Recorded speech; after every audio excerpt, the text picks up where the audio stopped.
Good morning students. प्यारे बच्चों, अनुक्रम तथा श्रेणी में एक्सरसाइज 9.3 में क्वेश्चन नंबर 12 देखिए।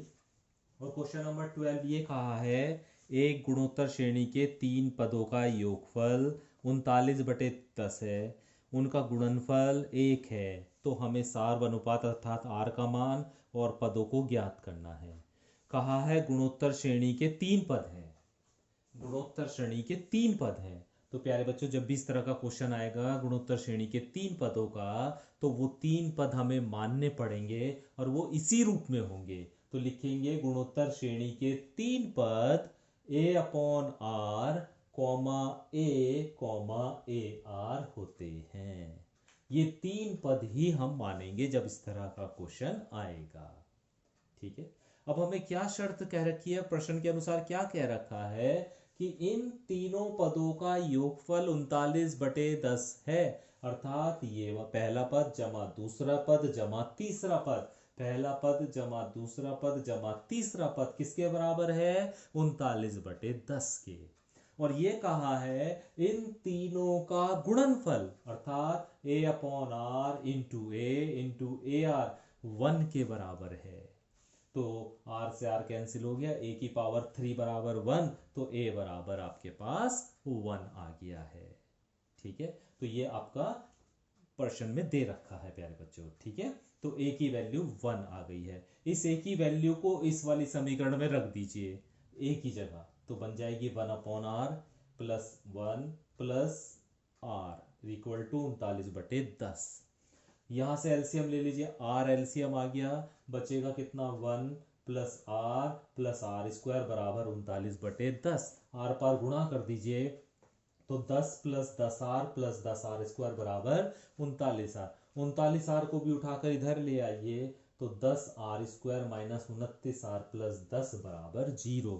एक द्विघात समीकरण बन गई है, इसके आपको गुणनखंड करने हैं। और जब इस समीकरण के आप गुणनखंड करोगे तो वो आ जाएंगे 2r-5 और 5r-2 बराबर 0। इस गुणनखंड को हम 0 के बराबर लेंगे तो r की वैल्यू 5/2 आ जाएगी। जब इस गुणनखंड को हम 0 के बराबर लेंगे तो r की वैल्यू 2/5 आ जाएगी। तो प्यारे बच्चों, आपको a का मान तो पता चल ही गया था, अभी सार अंतर का अनुपात का मान भी पता चल गया, r का मान भी आपको पता चल गया है। वो 5/2 भी हो सकता है या 2/5 हो सकता है। अब हमें ये निकालना है, पद भी बताने कि पद क्या आए हैं। तो तीन पद आपने माने थे, a/r, a और ar। a की जगह a का मान और r की जगह r का मान रख दो। पहले r का मान ये वाला रख दो, फिर r का मान ये वाला रख देना। a का मान तो आप 1 ही रखो, r का मान पहले ये रख दो इसमें, और फिर r का मान बाद में ये रख देंगे। तो देखो 1 a की जगह 1 रख दिया, अपॉन r की जगह 5/2 रख दिया, a की जगह 1 रख दिया, a की जगह 1 रख दिया, इंटू r की जगह 5/2 रख दिया। तो ये बराबर आ गया, ये दो नीचे वाला ऊपर पहुंच जाएगा, तो 2/5 1 5/2। तो तीन पद आ गए, 2/5, 1 और 5/2, जब r का मान हमने ये लिया है। अब r के मान को 2/5 रख दो, तो तीन पद जो आएंगे, या r का मान अब की हमने 2/5 रखा तो 1/2/5, कॉमा a की जगह 1, कॉमा a की जगह 1 और r की जगह 2/5, तो आ गया 5/2, 1 और 2/5। तो ये इसका सॉल्यूशन हो गया, ये तीन पद हमें मिल गए हैं। ठीक है, तो इस तरह यदि तीन पदों के बारे में जानकारी हासिल की गई हो, इस तरह के तीन पद आपको दिए गए हों, तो उन तीन पदों को इसी रूप में आप मानेंगे। क्वेश्चन नंबर 13 देखिए। क्वेश्चन नंबर 13 में ये कहा है, एक गुणोत्तर श्रेणी दी गई है, 3 स्क्वायर 3 की पावर 3 में कितने पद हैं, यानी पदों की संख्या इसमें हमें बतानी है, यानी n का मान हमें बताना है। और ये कहा है जितने भी पद हैं उनका योगफल 120 है ना। तो हमें जो दिया गया है उसके अनुसार हमने a का मान निकाल लिया, 3 आ गया, r का मान निकाल लिया, दूसरे पद को पहले पद से भाग कर दिया, तो ये भी 3 आ गया। और हमें योगफल दिया हुआ है 120, Sn का मान 120 दिया हुआ है। अब चूंकि r का मान 1 से ज़्यादा है तो फॉर्मूला हम ये लगाएंगे, Sn बराबर a इंटू आर की power n-1 upon r-1। Value रख दीजिए प्यारे बच्चों। एस एन की जगह 120, ए की जगह 3, आर की जगह 3 की पावर n, क्योंकि n का मान हमें निकालना है, -1/3 -1। 120, यहाँ पर ये 2 बचा, 2 की 120 में मल्टीप्लाई, और ये जो 3 है ये नीचे आ जाएगा। भाई यहाँ जो 2 बचेगा वो तो यहाँ से गुणा हो जाएगा, और ये वाला 3 नीचे आ जाएगा। 80 आ गया, और ये 3 की पावर n -1 बचा, 1 को भी इधर ले आए तो 80 + 1 हो गया इक्वल टू 3 की पावर n। तो 3 की पावर n बराबर आ गया 3 की घात 4। ये 80 को हमने लिख लिया 3 की घात 4। तो n बराबर कितना आ गया प्यारे बच्चों? 4। यानी इसमें कितने पद हैं? 4 पद हैं, जिनका योगफल कितना हो रहा है? 120। ठीक है, तो यही पदों की संख्या हमें इसमें निकालनी थी। क्वेश्चन नंबर 14 देखिए प्यारे बच्चों। क्वेश्चन नंबर 14 में ये कहा है कि गुणोत्तर श्रेणी के पहले 3 पदों का योगफल 16 है। गुणोत्तर श्रेणी के प्रथम 3 पद, आपको गुणोत्तर श्रेणी का रूप पता है तो उसके पहले 3 पद क्या होते हैं? A R square.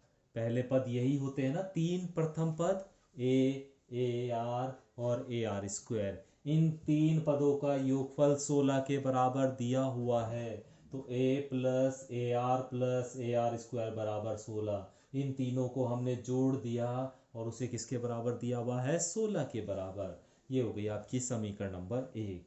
अब अगले 3 और पद ले लीजिए। इससे अगले 3 पद यानी चौथा, पांचवा और छठा पद। चौथा पद होता है ए आर की पावर 3, पांचवा पद ए आर की पावर 4 और छठा पद ए आर की पावर 5। तो अगले 3 पद हो गए ए आर की पावर 3, ए आर की पावर 4, ए आर की पावर 5। इन तीनों का योगफल 128 के बराबर दिया है। इन तीनों को जोड़ दिया है और वो बराबर 128 के दिया हुआ है। ये हो गई आपकी समीकरण नंबर 2। अभी हमसे ज्ञात करवा रहा है यहाँ पर ए का मान, आर का मान और श्रेणी के n पदों का योगफल। 3 चीजें हमें ज्ञात करनी है, ए का मान, आर का मान और श्रेणी के n पदों का योगफल। देखिए किस तरह से ज्ञात करेंगे। तो हमने क्या करा, ये 2 समीकरण बना ली है। समीकरण नंबर 2 को समीकरण नंबर 1 से भाग कर दिया। तो देखिए समीकरण नंबर 2 में ए कॉमन ले सकते हो, आर की पावर 3 भी कॉमन ले सकते हो। तो ए आर की पावर 3 कॉमन ले लिया समीकरण नंबर 2 में। तो क्या बचा देखो, ए या तो 1 बचा, प्लस यहाँ से एक आर बचेगा, प्लस यहाँ पे एक आर की पावर 2 बचेगा। ठीक है, अपॉन यहाँ से ए कॉमन ले लीजिए इधर से। तो क्या बचा, 1 + आर स्क्वायर बचा। और इधर कितना बचा, 128/16। तो प्यारे बच्चों ए से ए कैंसिल हो गया, इस पूरे ब्रैकेट से ब्रैकेट कैंसिल हो गया। यहाँ पर बचा सिर्फ हमारे पास आर की पावर 3, और 16 से 128 को भाग करा तो 8 आया। तो आर की पावर 3 बराबर 8, तो आर बराबर आपके पास 2 आ गया है। ये कैलकुलेशन समझ में आ गई होगी। हमने समीकरण नंबर 2 को समीकरण नंबर 1 से भाग किया है, इस समीकरण को इससे भाग किया है, और जब भाग कर रहे हैं तो इसमें से ए आर की पावर 3 कॉमन भी ले लिया साथ के साथ। तो यहाँ 1 बचा, प्लस आर की पावर आर एक ही बचा, प्लस क्योंकि 3 तो कॉमन आ चुका, आर की पावर 3 कॉमन आ चुका, तो आर स्क्वायर बचा। इसमें से ए कॉमन ले लीजिए, तो 1 + आर स्क्वायर बचेगा, और इधर 128/16। हल कीजिए, आर का मान आपके पास 2 आ जाएगा। अब इस आर की वैल्यू को समीकरण नंबर 1 में या समीकरण नंबर 2 में रख दीजिए। तो ए का मान निकालना है, तो आर का मान हमने समीकरण नंबर 1 में रख दिया। तो समीकरण 1 यही तो है, ए कॉमन ले लोगे तो समीकरण नंबर 1 यही तो है। यहाँ पर हमने आर की जगह आर का मान रख दिया, 2 है ना, 2 की जगह आर की जगह 2 रख दिया। हल करा, हल करने के बाद ए की वैल्यू मिल गई 16/7। तो आर की वैल्यु मिल गई, ए की वैल्यू मिल गई। हमें निकालना है n पदों का योगफल। तो एस एन बराबर होता है a × आर की पावर n -1/r-1, क्योंकि r की वैल्यू 1 से ज़्यादा है, इसलिए ये फॉर्मूला यूज़ किया हमने। a की जगह 16/7, r की जगह 2, n की जगह n-1/r-1। ठीक है, 16/7 2 की घात n-1, क्योंकि ये तो 1 ही हो गया नीचे का। तो ये इसके n पदों का योगफल भी आ गया। तो तीनों चीज हमें पता चल गई, एस का आर का मान, ए का मान और n पदों का योग।